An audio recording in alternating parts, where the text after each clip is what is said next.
उन्हीं परीक्षाओं के पेपर लीक हो रहे हैं जिसमें आपके बच्चे भी पेपर लीक से प्रभावित है। उस पर चर्चा करना, बातचीत करना गुनाह है डेमोक्रेसी के अंदर।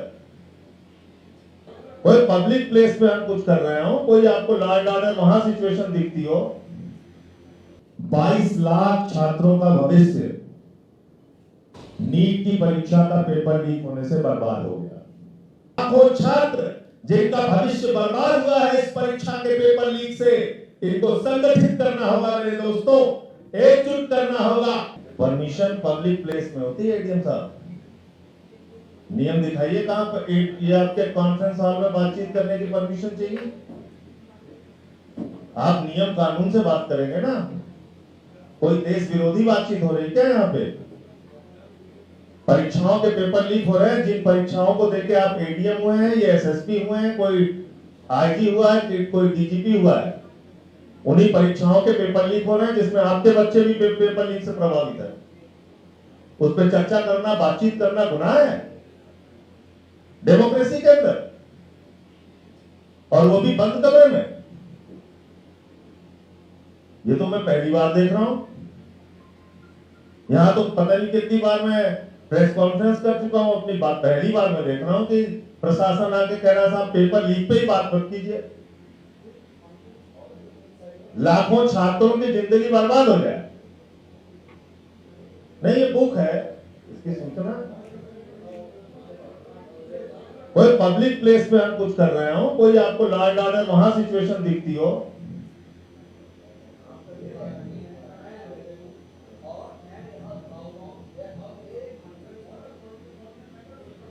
ये आपकी निजी प्रॉपर्टी तो है नहीं, आपकी निजी प्रॉपर्टी है एडीएम साहब, ये आपकी निजी प्रॉपर्टी है क्या? नहीं, ये आपकी निजी प्रॉपर्टी है क्या?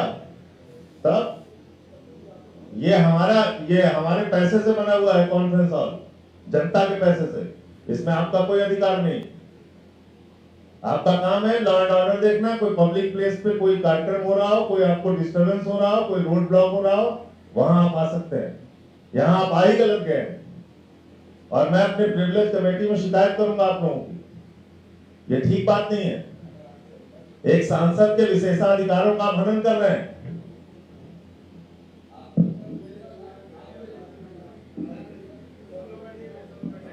आप लोग बैठ जाइए,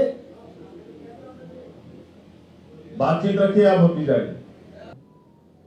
साथियों, दोस्तों,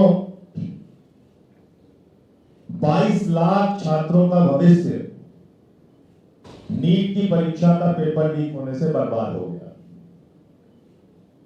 उत्तर प्रदेश में अगर हम पेपर लीक की दास्तान पढ़े, 1 मिनट आपका समय लूंगा, और क्यों ये आंदोलन जरूरी है, और क्यों ये पेपर लीक की चर्चा मैं आज इस सभागार से बताना चाहता हूं प्रशासन को। ये सिर्फ प्रयागराज में नहीं, उत्तर प्रदेश के 75 जिलों में पेपर लीक पे चर्चा होगी। ध्यान से सुन लो, 75 जिलों में पेपर लीक पे चर्चा होगी। हर जिले में जाके छात्रों के साथ संवाद होगा, बातचीत होगी, और फिर उत्तर प्रदेश की जो राजधानी है लखनऊ, वहां पर छात्रों का घेराव होगा, तुमसे सवाल पूछा जाएगा, हिसाब मांगा जाएगा। मैं थोड़ा जानकारी उसके बारे में दे देना चाहता हूं कि कितना पेपर लीक पिछले 10 साल में आप लोगों ने झेला और बर्दाश्त किया है। ध्यान से देखिए, ये इस पे बात करने से भी आपको रोकने के लिए तैयार है, लेकिन देखिए कितना पेपर लीक क्या हुआ। एक एक करके मैं आपको बताता हूं। सबसे पहला पेपर लीक हुआ 2017 में दरोगा भर्ती का। 7 लाख लोग एग्जाम दिए, परीक्षा कैंसिल।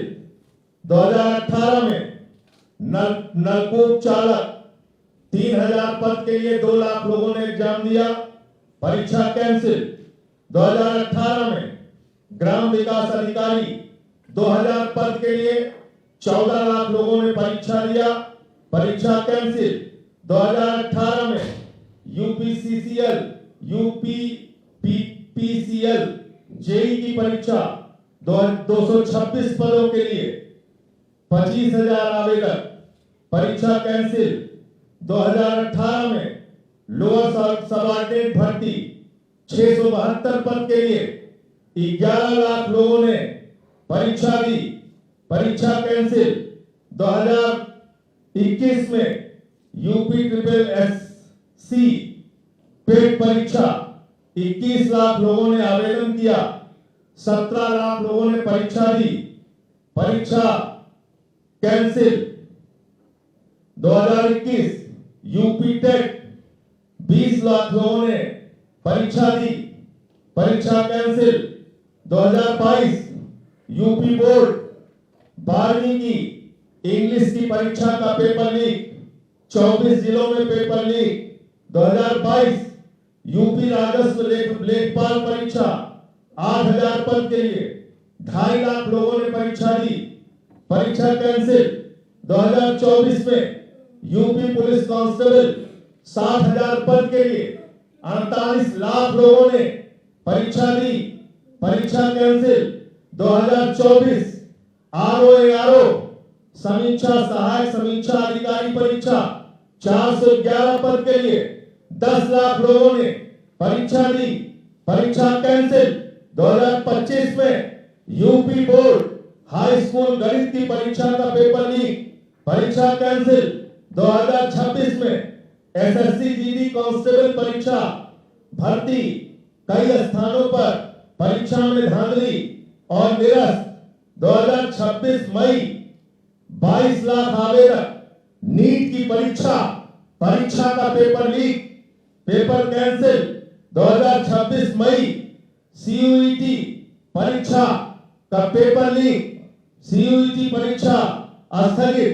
2026 लेखपाल भर्ती में पेपर लीक। और पूरे उत्तर प्रदेश के अंदर ब्लैक लिस्टेड कंपनियों को परीक्षा कराने के लिए परीक्षा की जिम्मेदारी दी गई। एफटेक लिमिटेड यूपी पीसीएल जेई के परीक्षा का एग्जाम करवाया। ईडू टेस्ट यूपी पुलिस की परीक्षा का एग्जाम कराया।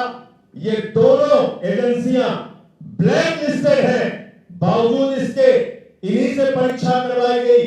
क्यों परीक्षा करवाई गई? क्योंकि इन कंपनियों ने भारतीय जनता पार्टी की सरकार को करोड़ों रुपए का चंदा दिया। भ्रष्टाचार के हो रहा है, ये हो रहा है आपके भविष्य के साथ, ये खिलवाड़ आपके भविष्य के साथ हो रहा है।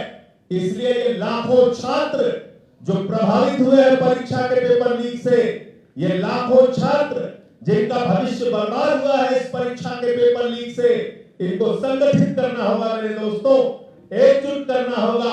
और एकजुट करना है तो लंबी लड़ाई के लिए तैयार रहो।